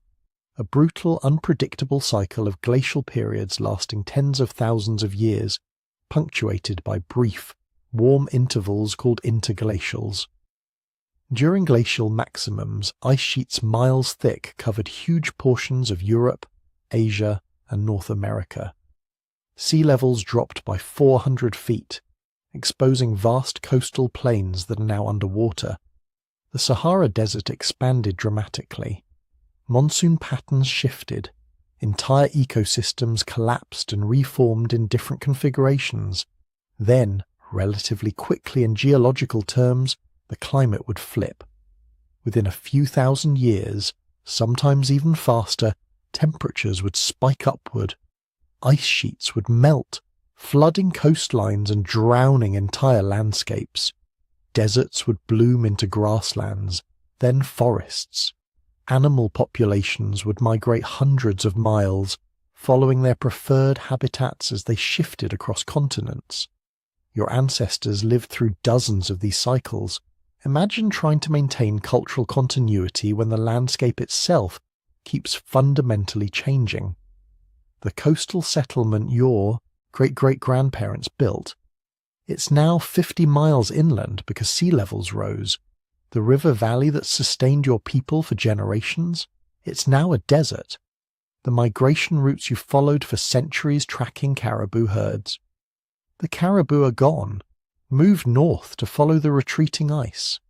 This kind of environmental instability would destroy most species. Indeed, it did destroy most of the megafauna species that had dominated the planet. The giant sloths, the woolly mammoths, the saber-toothed cats, the massive short-faced bears. All gone, victims of climate change and increasingly, victims of human hunting. And here's where the story gets complicated. Because humans weren't just passive survivors of climate catastrophes. We became agents of extinction ourselves. As our hunting technologies improved and our population expanded, we started having a measurable impact on the megafauna populations that had survived the climate cycles for millions of years. The archaeological evidence is pretty damning. Wherever humans spread, large animals started disappearing shortly afterward. Not immediately, not all at once, but over a few thousand years, which is basically instantaneous in evolutionary terms. Australia lost its giant kangaroos, its massive wombats, its terrestrial crocodiles within about 20,000 years of human arrival. The Americas lost 80% of their large mammal species within 2,000 years of human colonization. Now, was this entirely our fault? Probably not. Climate change was happening simultaneously, making survival harder for these massive animals that needed huge amounts of food. But human hunting pushed populations already stressed by environmental change past the point of no return. We learned to hunt cooperatively, to drive animals into traps, to use fire to modify landscapes in ways that benefited us, but destroyed habitat for others. This raises an uncomfortable question. Were our ancestors ecological villains? Maybe, but they were also desperate survivors trying to feed their children in environments that were constantly trying to kill them. They developed survival strategies that worked precisely because they were effective at extracting resources from challenging environments. Those strategies are fascinating. Archaeological sites from Ice Age coastal regions show that humans became specialists at exploiting marine resources when terrestrial game became scarce. They learned to harvest shellfish, catch fish, hunt seals and sea lions. The coastal populations were living along shorelines that are now hundreds of feet underwater, their settlements lost beneath the waves when sea levels rose after the last glacial maximum. Some archaeologists think these underwater sites might preserve evidence of more advanced societies than we currently know about. Settlements that lasted for centuries in favourable coastal locations, developing more complex social structures and technologies than were possible for inland hunting groups constantly on the move. But if they existed, they're gone now, buried under 300 feet of water and thousands of years of sediment. Inland populations developed different strategies. They became experts at seasonal migration, following game animals along established routes that took advantage of different ecosystems at different times of year. They learned to read landscape features in ways that let them predict where water would be found during dry seasons, where animals would gather during migrations, where plant foods would ripen at specific times.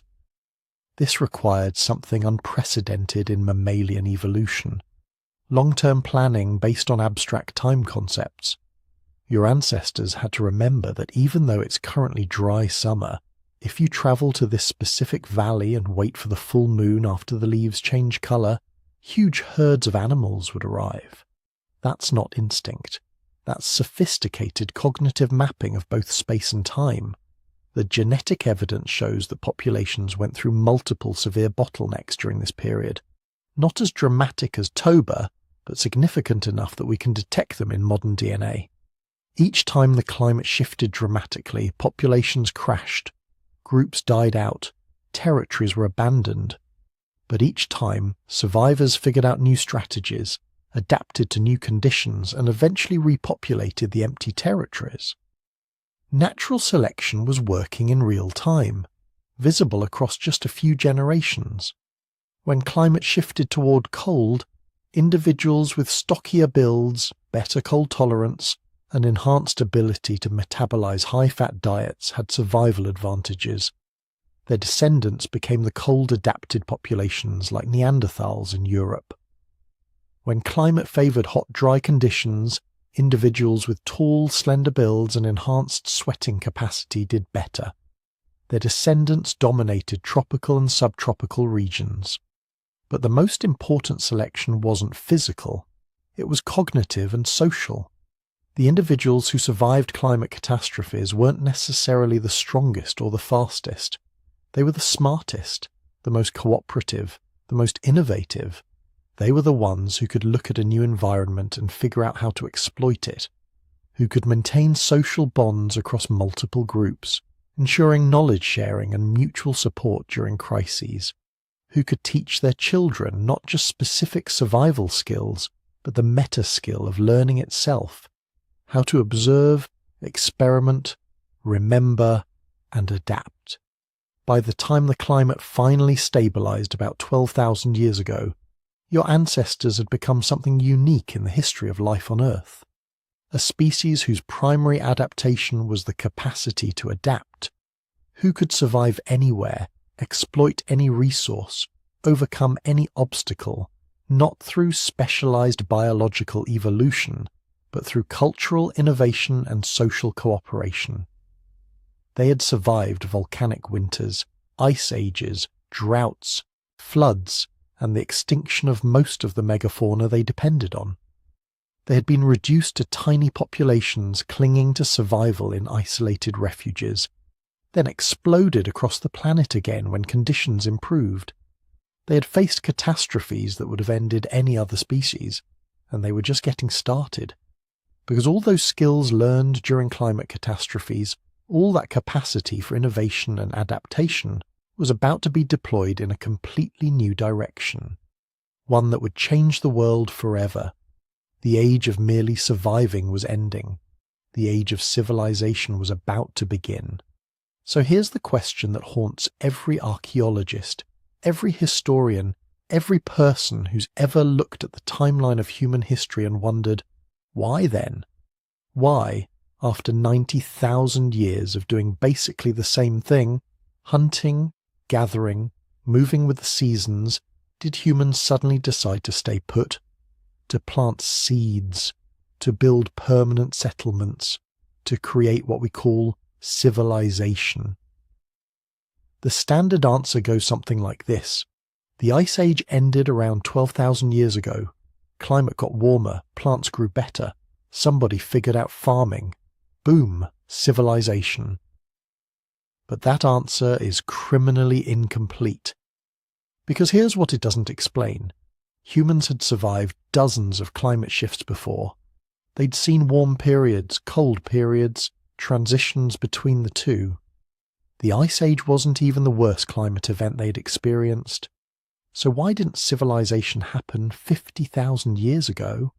Or 70,000 years ago? Or during any of the other warm periods that came and went across those vast millennia? The real answer is that it couldn't have happened earlier. Not because humans weren't smart enough. They were the same species, same brains, same potential. But because civilization required something more than intelligence. It required the right conditions, the right knowledge base, and critically, the right population density. All three of those things only came together around 12,000 years ago, and it took 90,000 years of preparation to get there. Let's start with the climate, because that's where the story begins.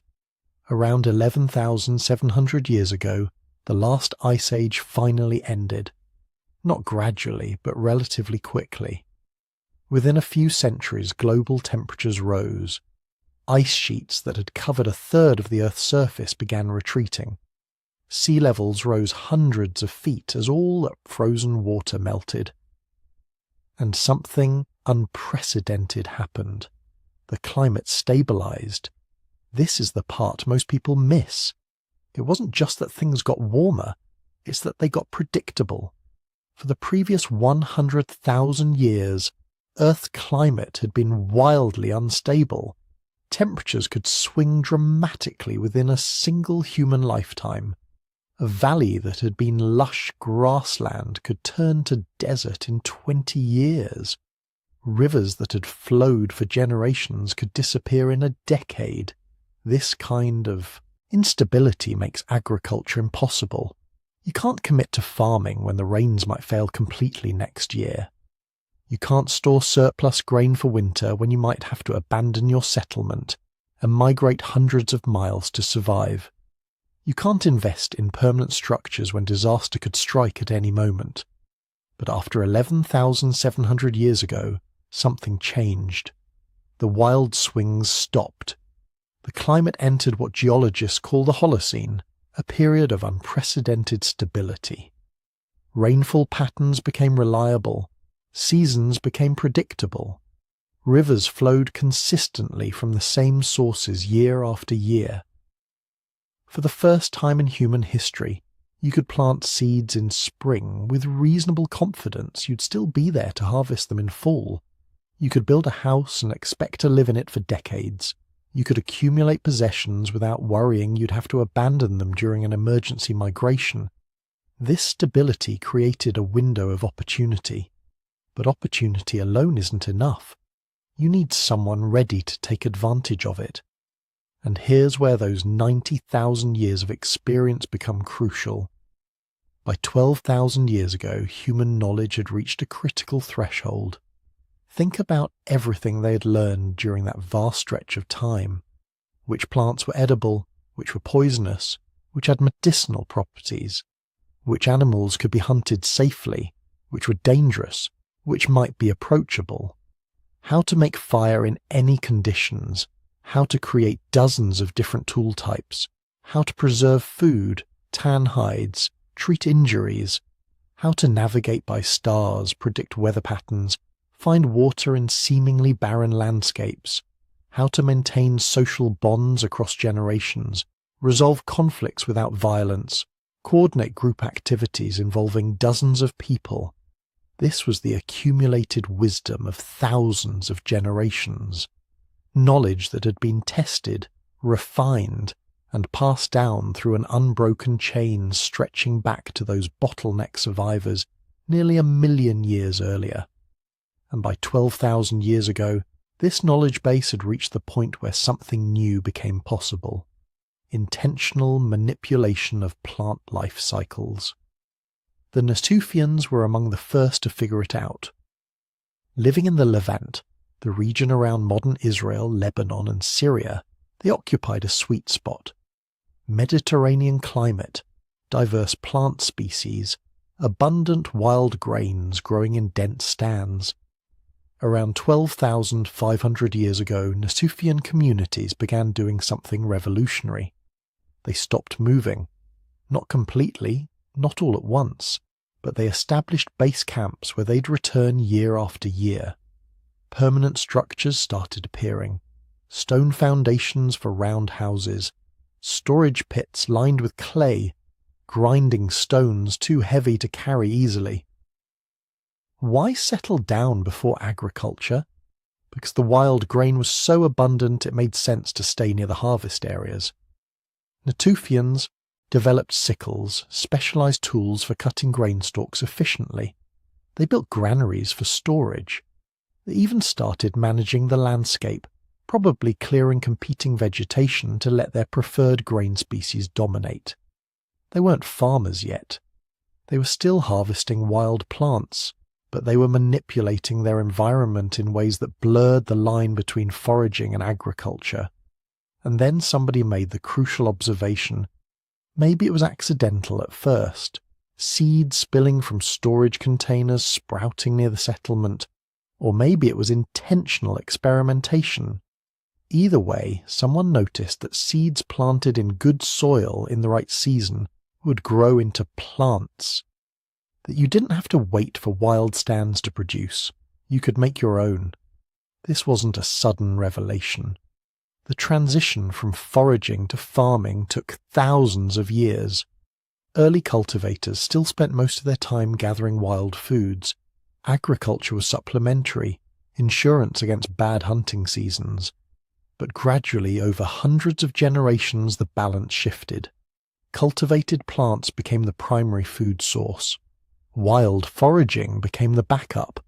And here's where population density enters the picture.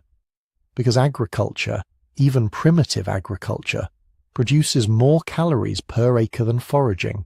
Much more. A family that once needed 50 square miles to survive could now feed themselves from a few dozen acres. This meant population growth. Explosive, unprecedented population growth. Villages that had housed 50 people grew to 500, then 5,000. Children who would have died in foraging societies because mothers couldn't carry more than one infant during migrations now survived because families could stay in one place. Within a few thousand years, human population density in agricultural regions increased tenfold, maybe 100-fold, and this created something that had never existed before: critical mass for social complexity. When you've got 5,000 people living in close proximity, you can't organise them the way you organised a band of 30 foragers. The old social structures based on kinship and face-to-face relationships stop working. You need new systems, hierarchies, leaders who aren't just the oldest or strongest, but who have specific authority. Specialists, people who don't produce food but provide other services. Toolmakers, healers, religious leaders, eventually warriors and administrators. Laws, formal rules that everyone agrees to follow, enforced by someone with the authority to punish violators. You need, in other words, civilization. And it happened independently in at least 6 different places around the world, because everywhere humans encountered the right conditions, they followed similar paths. In the Fertile Crescent, they domesticated wheat, barley, pigs, and goats. In China, it was rice and millet and pigs again. In Mesoamerica, maize, beans, and squash. In the Andes, potatoes and llamas. In sub-Saharan Africa, sorghum and yams. In New Guinea, taro and bananas. Different crops, different animals, but the same basic pattern. Climate stabilizes, population density increases, social complexity emerges, and civilization begins. This wasn't coincidence. It was the inevitable result of 90,000 years of accumulated knowledge meeting the right environmental conditions. Every one of those foraging societies had been carrying the seeds of civilization within them for millennia. The knowledge was there. The social structures existed in embryonic form. The cognitive capabilities had been in place for tens of thousands of years. All that was missing was the stable climate and population density that would let those seeds germinate. But civilization came with costs that we're still paying today. Hunter-gatherers had been relatively healthy, with diverse diets and regular physical activity. Early farmers ate monotonous diets based on 1 or 2 staple crops, leading to nutritional deficiencies. Foragers had been relatively egalitarian, with limited hierarchy and abundant personal freedom. Agricultural societies developed rigid class systems, with elites controlling resources and masses labouring in fields. Hunter-gatherers rarely experienced epidemic diseases because populations were too small and dispersed. But pack thousands of people together with their domesticated animals, and you create perfect conditions for pathogens: smallpox from cattle, influenza from pigs, plague from rodents attracted to grain stores. The archaeological record is brutally clear. Early farmers were shorter than foragers, had worse teeth, more skeletal damage from repetitive labour, and died younger. So why did they do it?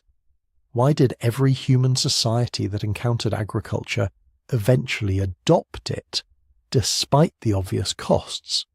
Because they didn't have a choice.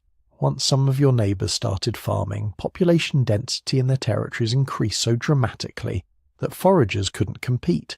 An agricultural settlement of 1,000 people could field more warriors than 10 foraging bands combined. They could claim and defend more territory. They could absorb losses in conflicts that would devastate smaller groups. It was an arms race with no exit. Adopt agriculture or be displaced by those who did. Within a few thousand years of the first farming villages, hunter-gatherers were being pushed into marginal lands, deserts, Arctic regions, dense forests, places where agriculture wasn't yet viable. Everywhere else, civilization spread like a wave across the landscape, transforming everything it touched. But here's what's remarkable. It worked. Despite the costs, despite the suffering of those early agricultural generations, civilization survived. It grew. It developed writing, metallurgy, mathematics, astronomy, engineering, medicine, philosophy, art. It created everything we now consider human achievement, and it all started with those 90,000 years of preparation, with countless generations learning, adapting, accumulating knowledge, with populations surviving climate disasters that should have destroyed them, maintaining social networks across vast distances, passing down wisdom through oral traditions, with all those unnamed people who figured out which plants to eat, which animals to hunt, how to make fire, craft tools, raise children, resolve conflicts. Every one of them contributed something to the knowledge base that made civilization possible. They were building toward this moment without knowing it, creating the foundation for everything that would come after. And when the climate finally stabilized, when conditions became right, their descendants were ready to take the greatest gamble in human history, to stop wandering, to plant roots, literal and metaphorical, to build something permanent. It had taken 90,000 years to get there. But when the moment came, they didn't hesitate. So here we are. At the end of a journey that spanned 90,000 years. From those first anatomically modern humans living in small bands across Africa, through climate catastrophes that should have destroyed us, migrations across continents that seemed impossible, and the slow, patient development of everything that makes us human.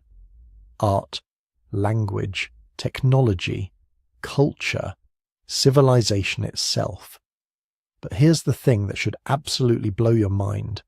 For 90,000 years, nothing seemed to happen. I mean, if you dropped into the year 80,000 BCE, and then visited again in 20,000 BCE, you wouldn't see much difference. Same basic tools, same small groups, same struggles for survival, no cities, no agriculture, no writing, just humans doing what humans had always done. Hunting, gathering, making art, raising children, telling stories around fires. To a modern person, this looks like failure, like stagnation. We're trained to think of progress as constant, exponential, always accelerating. If you're not growing, you're dying, right? But those 90,000 years weren't wasted time. They were the foundation. Every single thing we take for granted about being human, the ability to cooperate with strangers, to learn complex skills, to teach our children, to create meaning through symbols, to survive in radically different environments, all of that was being refined, generation by generation, across those millennia. Our ancestors weren't waiting for civilization to arrive. They were building the cognitive, social, and emotional capacities that would make civilization possible. They were becoming human in the fullest sense. And they were doing it without instruction manuals, without experts to consult, without any guarantee that their experiments would work. Just trial and error, repeated across thousands of generations, each one learning from the last, adding tiny improvements, passing knowledge forward. Think about what that required. Patience beyond anything we can imagine today.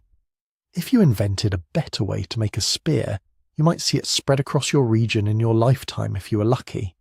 Maybe. More likely, your grandchildren would see it adopted. Your descendants 10 generations later might witness it becoming the standard.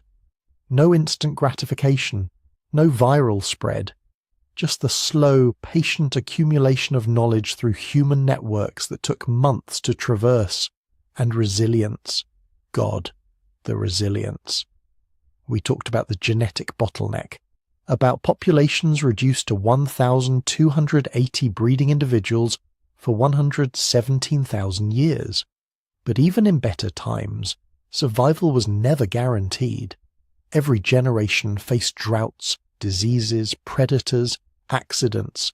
Children died, adults died, entire groups were wiped out by disasters we can barely comprehend today. And yet they kept going. They kept having children, kept teaching them everything they knew, kept believing there would be a future worth surviving for. This tells us something profound about human nature. We're not built for easy living. We're built for perseverance.